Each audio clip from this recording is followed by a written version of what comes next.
Welcome to the Benning Report. In this edition, a devastating fire disrupts legal services on post.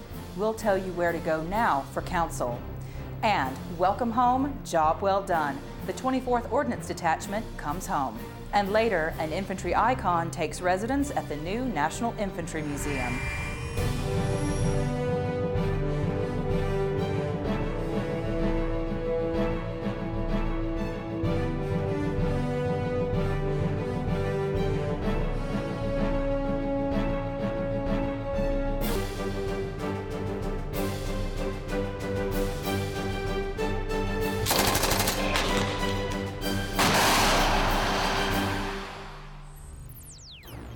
Hi there, I'm Jennifer Gunn from the Fort Benning Public Affairs Office, and you're watching the Benning Report. Our top story this edition, a nighttime blaze that has leveled a historic building on post. The Fort Benning Fire Department responded to the scene at Building 5 on post, home to Fort Benning's Office of the Staff Judge Advocate, around 10 p.m. February 6th. The building was destroyed, and although the Army's Criminal Investigation Division suspects arson, ATF investigators sifting through the rubble have not ruled out any possibilities at this time. The scene will speak for itself, or the evidence will speak for itself, really is very accurate. You can have accidental fires that give you burn patterns that may look very similar to something that was an intentionally set fire. So it's really only once we get to the end of the journey and we look at the totality of circumstances that we can conclusively say, yes, the fire was an arson, or no, the fire was accidental. CID is offering a $10,000 reward for information leading to the apprehension and conviction of persons involved in Friday's fire. In the meantime, basic legal services are being temporarily relocated. They will be available at the Spouse Training Center in Building 359 on Ingersoll and Vibert Streets.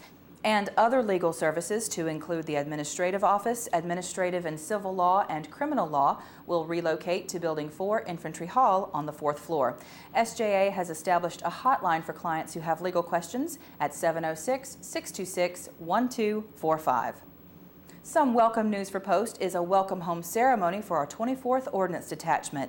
Super Bowl Sunday was super for these families in a very special way, as more than 160 soldiers returned home to Fort Benning after a 15-month deployment to Iraq. By this time, many soldiers have had multiple deployments and are willing to share how they cope. It's a whole lot easier when you have other people that are around you that know what it feels like, or have done it before, or they're doing it for the first time also. It helps a lot to have somebody there that knows what it feels like, because it's hard. Don't try to do it alone. While in country, the 24th ran multiple ammunition supply points throughout multinational divisions Baghdad, West, and South.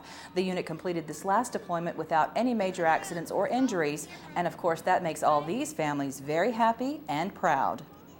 Not every soldier returning from war, including some in the 24th Ordnance Detachment, has someone waiting for him or her when they arrive at Fort Benning. But spouses from the 13th CSSB's Family Readiness Group made sure all returning warriors feel loved. Our Susanna Avery explains. So I'm running around like crazy trying to get stuff together, and it's just chaotic right now. Add packing more than 60 goodie bags to Laura Gadboy's list of things to do before her husband comes home early. I thought I had another week. So when I found out he was coming home this Sunday, I found out 2 days ago. I'm like, oh my. But at that moment, her stress didn't matter.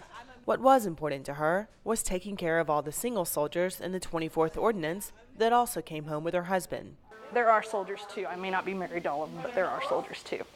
This group of women truly characterize the family part of the Family Readiness Group. My husband came home in September. When our troops came home, the other units in our battalion came out to help us. Together, they spent the morning packing all of these bags, including other things that the soldiers might need when they come home. They'll have toothbrushes, toothpaste, shampoo, just stuff that way when they get in, the last thing they have to think about is unloading all the stuff they've just brought home, because it's all going to need to be washed or dusted off, and it gives them a chance to kind of relax when they get in. But these are more than just things. They come with messages of love and support. It's sad if you come home and you don't have a sense of comfort. You feel like you're just going back into that solitude and no comfort, no one to recognize what you've done for your country. And it's important that somebody does that for them. It's just kind of one of those things that we do. We support each other, and if somebody needs something and somebody else can fulfill that need, we step up and do it. Susanna Avery, Fort Benning TV. And Fort Benning has agreed to fulfill needs of another kind as well, the needs of our soldiers wounded in combat and recovering at the Warrior Transition Battalion. On February 11th, Fort Benning leaders, including our commanding general, Major General Michael Barbero, entered into a covenant with the Warrior Transition Unit called the Army Warrior Healthcare Covenant. This most recent covenant acknowledges that the United States Army is grateful for the sacrifices made by the soldier and his family, and that because of those sacrifices, the Army is committed to providing a quality of care and services that are commensurate with the sacrifice the soldiers provide to our nation. This covenant ensures that Fort Benning and the Warrior Transition Unit is committed to providing the assistance needed by warriors and their families during the healing process. I think that the most important thing is for us to make sure that soldiers understand, and that's all soldiers and families in the Army, to understand that if they should have the unfortunate circumstance of being wounded, injured, or ill, that the Army is going to stand there with them and help them through those difficult times. Training continues for 3rd Brigade soldiers with an emphasis on squad and section training. Troops in 3rd Squadron 1st Cavalry Regiment are tightening their shot groups as they head to the range for gunnery. Our 3rd Brigade correspondent, Sergeant Rebecca Reyes, takes us to Ruth Range to ride along as one truck tests its skills on the Mark 19. It takes 3 soldiers to run a truck, a driver, a gunner, and the truck commander. And they all have different responsibilities. Today's mission, Wheeled Gunnery, is to qualify with the MK-19 or Mark 19.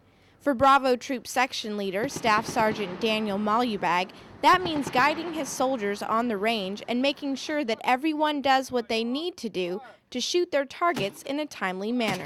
Today's training is going on pretty good. The crews are very motivated. They're ready to get out there, qualify.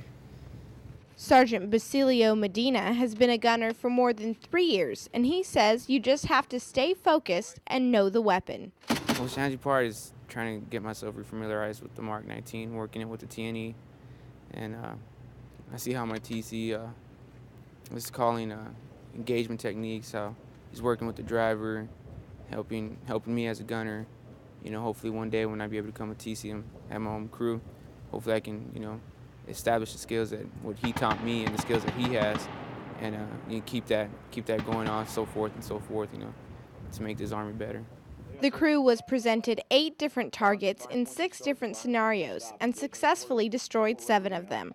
Their next mission is to qualify with the same weapon at night.